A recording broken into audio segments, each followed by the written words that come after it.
안녕하세요. 서한정 작가입니다. 반갑습니다. 자, 오늘은 질문 답변 시간을 또 가져보도록 하겠습니다. 오늘 질문 내용 먼저 읽어볼게요.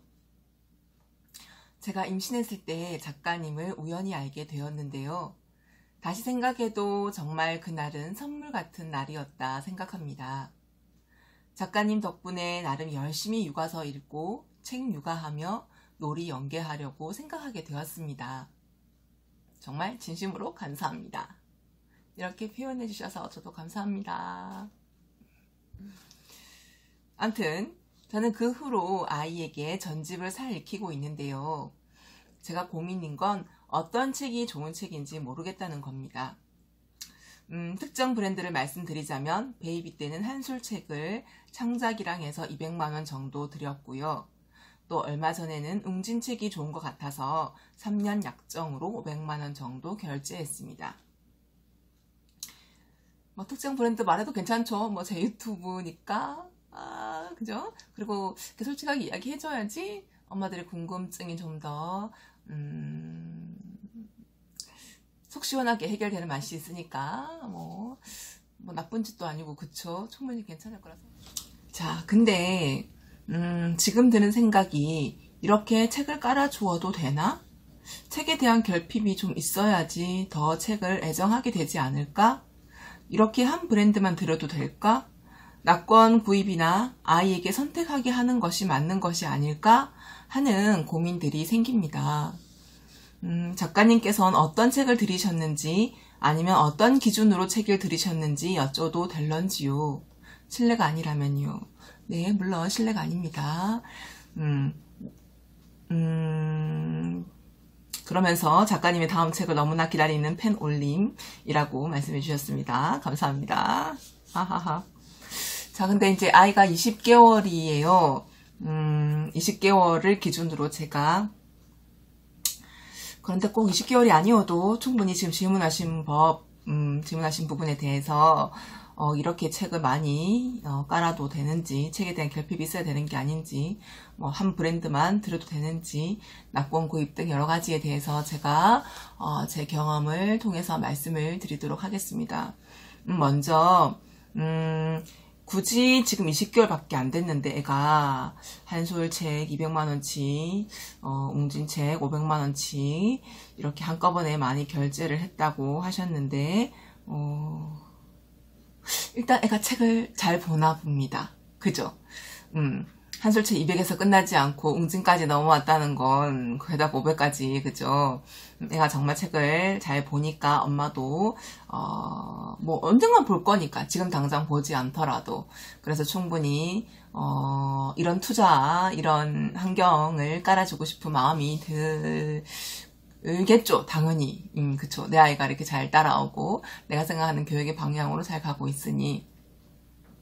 근데 지금 고민하신 것처럼 사실 굳이 이렇게 많은 양의 책이 한꺼번에 들어올 필요가 있느냐라는 생각에서 그런 질문을 해주셨으니까 제 생각을 말씀드리자면 저는 굳이 이렇게 많은 양의 책이 한꺼번에 필요하다고 생각을 하지는 않아요. 이게 제 생각이거든요, 개인적으로. 물론 이렇게 한꺼번에 많은 책이 들어왔을 때 장점도 있어요. 도서관이나 그리고 뭐 우리가 위에 아이가 있었을 때 밑에 아이들은 태어나자마자 자기 단계보다 높은 수준의 책들을 한꺼번에 다 노출하는 경험을 하면서 성장을 하잖아요. 그러다 보니까 아이가 집에 있는 책이 많다 보니까 이런저런 책을 폭넓게 선택할 수 있는 기회가 있고, 그리고 또 아이가 사실은 주지 않으면 아이는 내가 뭘 좋아하는지, 그러니까 환경이 없으면 이 세상에 어떤 것이 있는지 알지 못하고, 당연히 아이는 선택을 할 수 있는 배경, 환경 조차도 없는 거니까 선택에 제한이 있겠죠.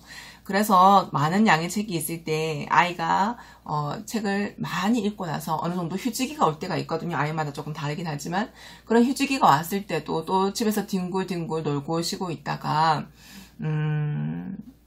그냥 무료해서 그냥 책꽂이에 가서 이런저런 책을 들여다보다가 이것도 내가 읽었네, 다 아는 내용이네 하다가 자기 단계보다 좀 단계 수준이 있고 혹은 그 전에 보지 않았던 새로운 종류의 책이 있고 하면 뽑아서 보면서 또 책에 대한 흥미를 가질 가능성이 분명히 있어요.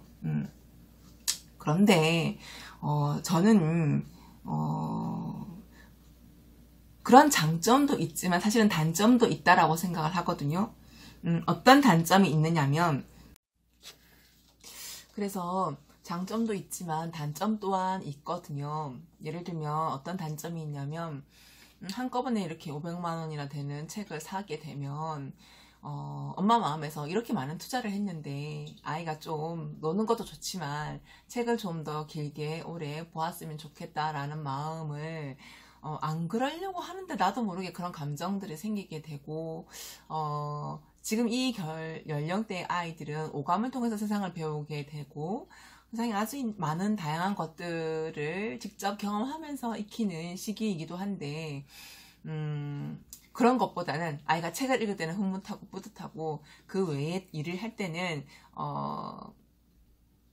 좀 적당히 그만하고 책으로 왔으면 좋겠다라는 생각을 가지게 되고 사실 그 환경 자체가 좋다 나쁘다 하기보다는 엄마 마음에서 그렇게 투자한 것만큼의 것을 얻기를 원하기 때문에 그 아무래도 에너지가 아이에게 또 가겠죠. 그래서 그런 면이 좀 대표적인 부정적인 경우라고 저는 생각을 하거든요.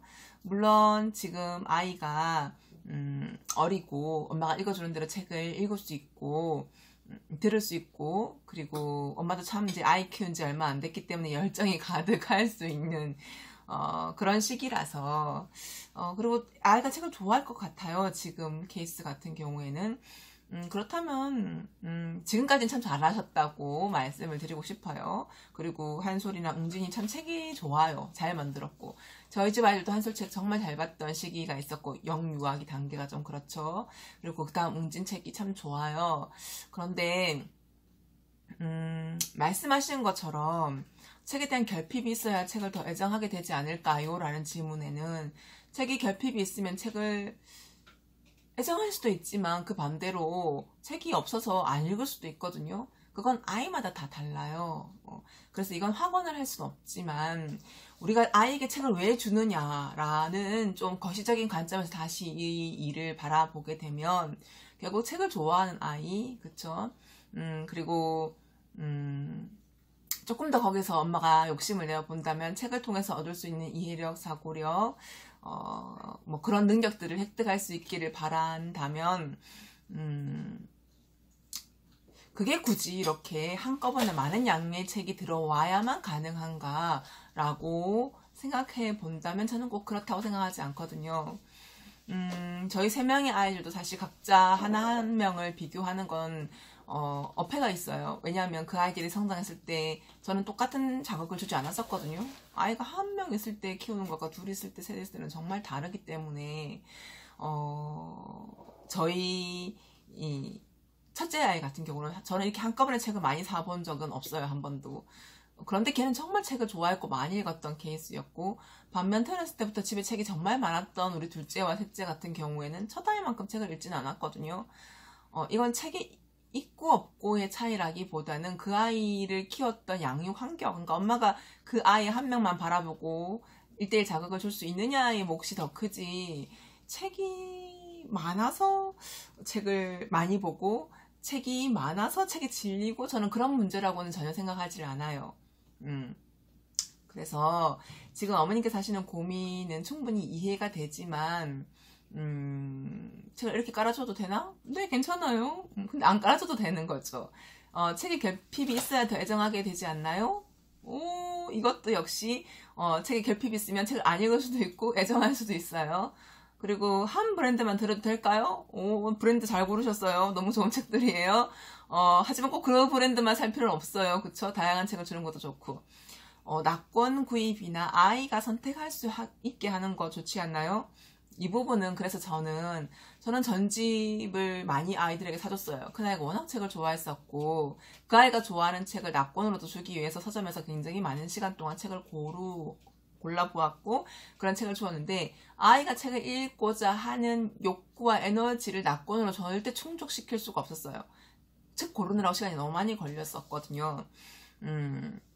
그래서 저희 큰아이 같은 경우는 전집을 많이 선호했는데 그래도 전집의 장점도 있지만 단점 역시 마찬가지로 있거든요. 그래서 저는 전집과 서점, 도서관을 같이 병행했어요. 그래서 서점이든 도서관이든 그 계열수의 아이를 데리고 가면 이제 보통 무릎에 앉혀놓고 책을 읽어주잖아요. 읽어줄 때 그 도서관에서 그래서 서점에 가서 아이를 무릎에 앉혀놓고 이렇게 책을 읽어주다 보면 그 연령대에 해당하는 책들은 이렇게 한쪽에 모여있잖아요. 도서관을 가도 영유아 코너가 따로 있고 그럼 그 책꽂이 앞에서 아이를 앉혀놓고 요쪽 줄부터 쭉 읽어주는 거예요. 그냥 쭉쭉쭉쭉쭉 그쵸? 그러다가 아이가 좋아하는 책, 너무너무 좋아하는 책, 도서관 갈 때마다 그 책을 꺼내오고 좋아하는 책은 낙권으로도 구입을 했었고 도서관에 장기 대출을 하기도 했었고 이런 식으로 해서 저는 전집과 낙권을 병행했었고요. 아이에게 선택하게 하는 게 맞나? 엄마가 읽어주는 것도 있고 아이가 선택할 수 있는 기회도 준다면 더할 나위 없잖아요. 그쵸? 네, 그래서 저와 같은 환경을 주면 어떨까 싶고요. 그리고 이제 마지막으로 작가님께서는 어떤 책을 들이셨는지 아니면 어떤 기준으로 책을 들이셨는지 여쭤도 될까요? 라는 질문에 제가 대답을 좀 해보면 아이가 아직 어리잖아요. 이 연령대는 저는 창작 동화가 아주 중요하다고 생각하거든요.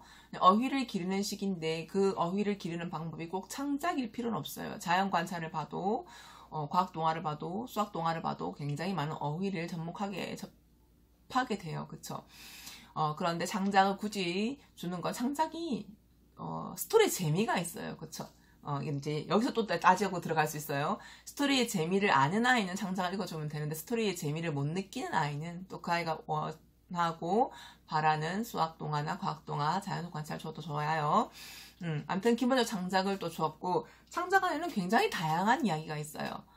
수학 동화도 창작 안에 있고 과학 동화도 창작 안에 있고 그리고 우주에 대한 이야기 그리고 친구 관계 이야기 문제 해결에 대한 이야기 상상력에 대한 이야기 굉장히 다양한 영역이 창작 동화 형태로 녹아 있단 말이에요. 그래서 저는 기본적으로 창작 동화를 주면서 이야기의 스토리를 이어갈 수 있고 이해할 수 있고 감정도 나오잖아요. 그죠? 주인공들끼리 그런 것들을 줄 수 있는 창작 동화를 한 줄짜리, 두 줄짜리, 세 줄짜리, 네 줄짜리 아이의 발달 단계에 맞게 또는 그런 창작 동화 한 줄, 뭐 두 줄, 세 줄 이렇게 끝나는 게 아니라 아이가 어떤 성향의 책을 특히 이 시기의 아이는 무한 반복하고 아주 넓게 확장하는 것이 좋은 시기예요.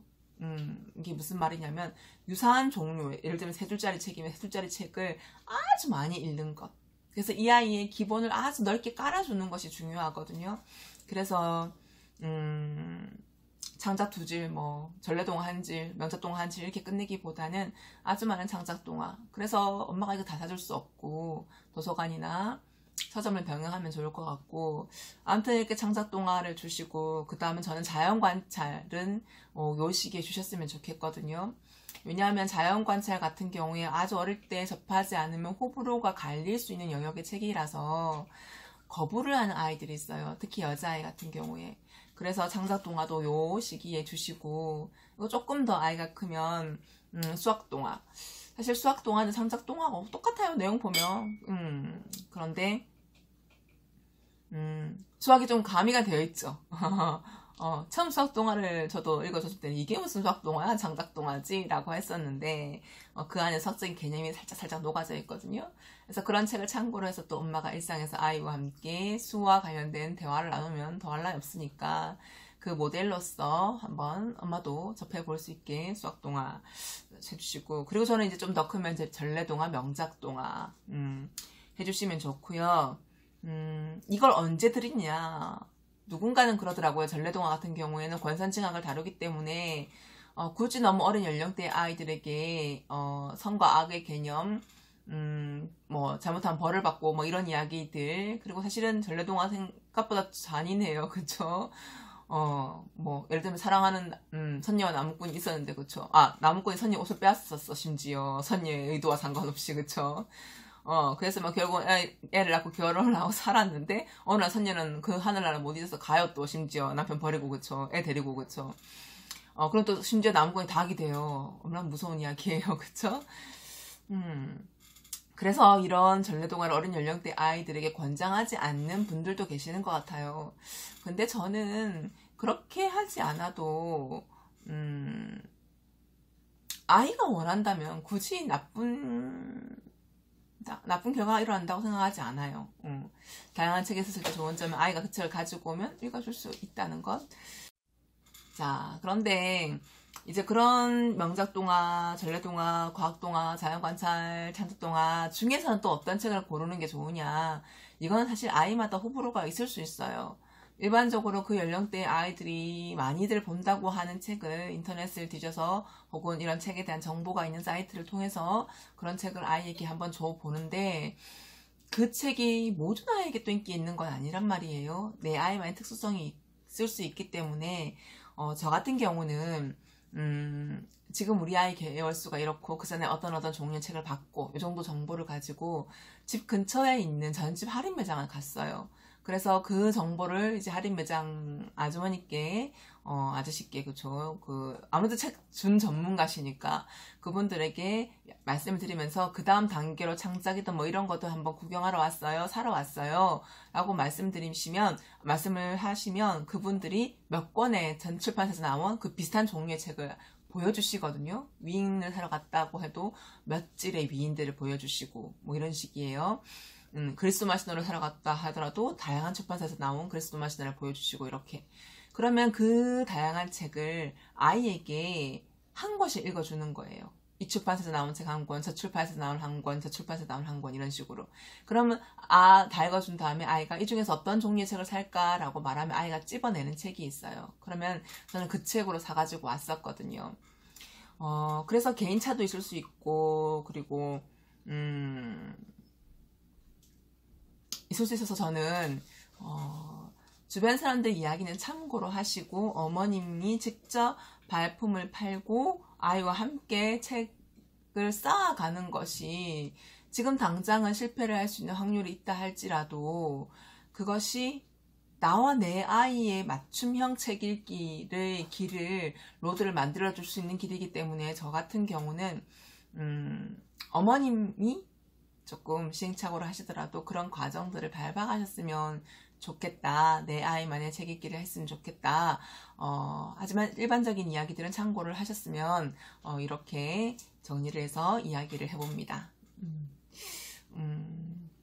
여기까지 궁금증이 해결되셨는지 모르겠네요. 다음 시간에 또 만나요. 안녕히 계세요.